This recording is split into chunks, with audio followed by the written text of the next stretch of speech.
Hey there, sci-fi lovers. Welcome to our channel, where the universe unfolds and the impossible becomes real. If you're as passionate about the unknown as we are, don't forget to like, share, and subscribe. Your support helps us create more mind-bending adventures just for you. The Last Transmission, Vengeance from the Ashes.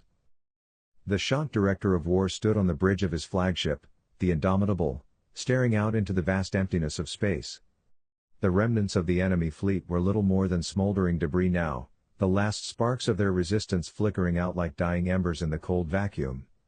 A dirge, ancient and heavy with sorrow, rose from his lips as he observed the final moments of a species he deemed too dangerous to live. His crew, disciplined and silent, awaited his command. The weight of their anticipation pressed down on the bridge, but the director of war remained calm, his thoughts a mix of duty and regret. Finally, he turned to his armsman and gave a curt nod. "We obey. Burn their world, and may the goddess keep them safe in their next molting."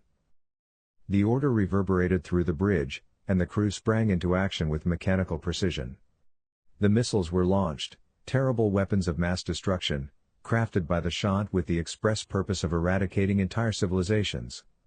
These were no ordinary bombs, they were offenses against the very laws of nature, capable of incinerating atmospheres and reducing planets to mere cinders. The director watched as the missiles arced toward the enemy's home world, a blue and white jewel floating serenely in space. The planet's defenses lit up, sending volleys of counterfire to intercept the incoming barrage.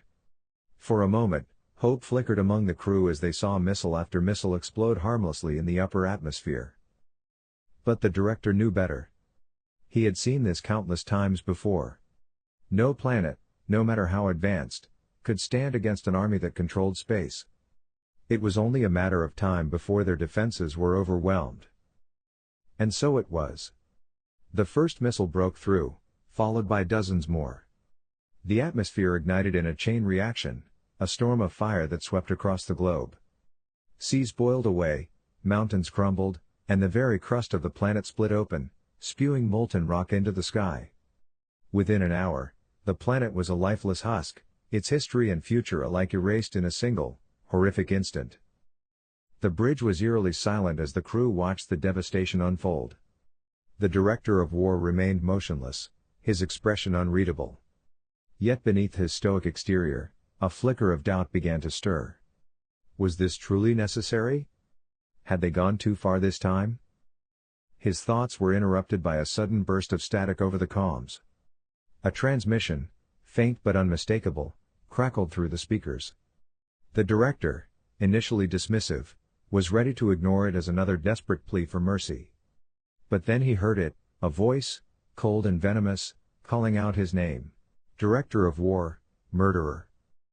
The words hung in the air, heavy with accusation.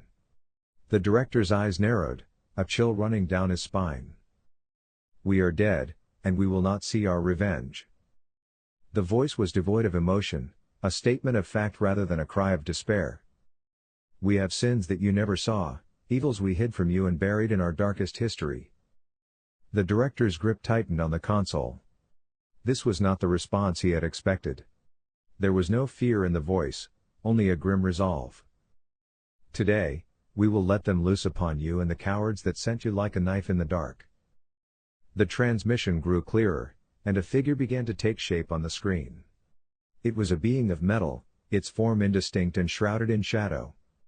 Dark, empty holes served as its eyes, and its face was hidden behind a mask that shifted and warped, as if reality itself recoiled from its presence. "You have killed us, so at least we will not be here to answer for our sins." The voice, now accompanied by the terrifying visage on the screen, sent a ripple of unease through the crew. The director remained silent, his mind racing. This was no ordinary threat. The enemy, even in their defeat, had one last move to play. "You were afraid? We will show you fear." The transmission cut out, leaving the bridge in stunned silence. The crew looked to the director, their faces pale and uncertain. For the first time, the man who had led countless conquests felt the cold grip of fear. Identify the source of that transmission, he ordered, his voice steady but laced with an edge of urgency. The comms officer worked feverishly, but after several tense moments, he shook his head. Sir, the transmission is untraceable. It didn't originate from the planet or any known vessel. Impossible, the director muttered, though he knew better than to doubt his crew's abilities. Run it again. But the results were the same. The transmission had come from nowhere, or from somewhere beyond their understanding. As the minutes ticked by, the sense of unease grew. The director, usually a pillar of unshakable resolve, began to feel the weight of his actions pressing down on him. He had wiped out an entire species, and in doing so, he had awakened something far worse than he could have imagined. A sudden alert blared through the ship, and the crew snapped to attention. Incoming vessels. The tactical officer shouted. Impossible, the director repeated, but his words were drowned out by the sounds of alarms and the sight of new contacts appearing on the holographic display.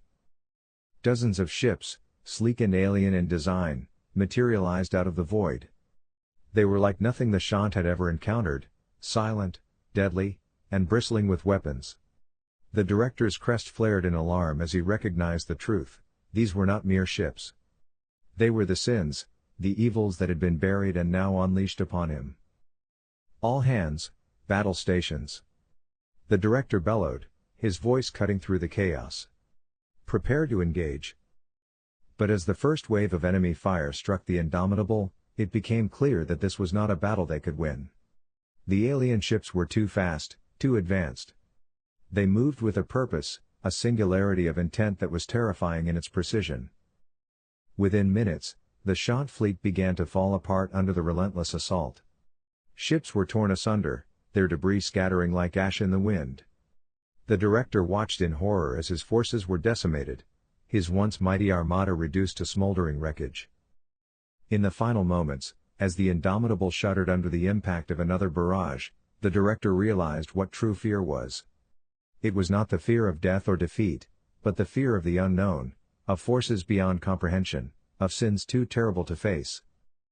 The alien ships closed in, their weapons charging for the final blow. The director took a deep breath, closing his eyes as he accepted the inevitable. The last words of the transmission echoed in his mind. "We will see you soon."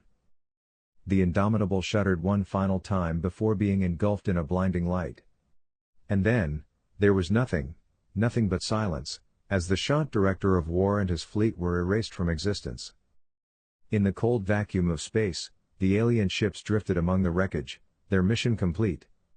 They had unleashed the sins of the fallen, and now they would wait for the next who dared to awaken them. For in the vastness of the galaxy, there were always more sins to be judged, and more vengeance to be wrought.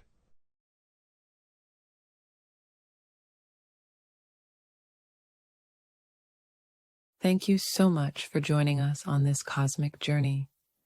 If you enjoyed the ride, please hit that subscribe button and share the adventure with others. Your support means the world to us and helps us bring you even more incredible stories.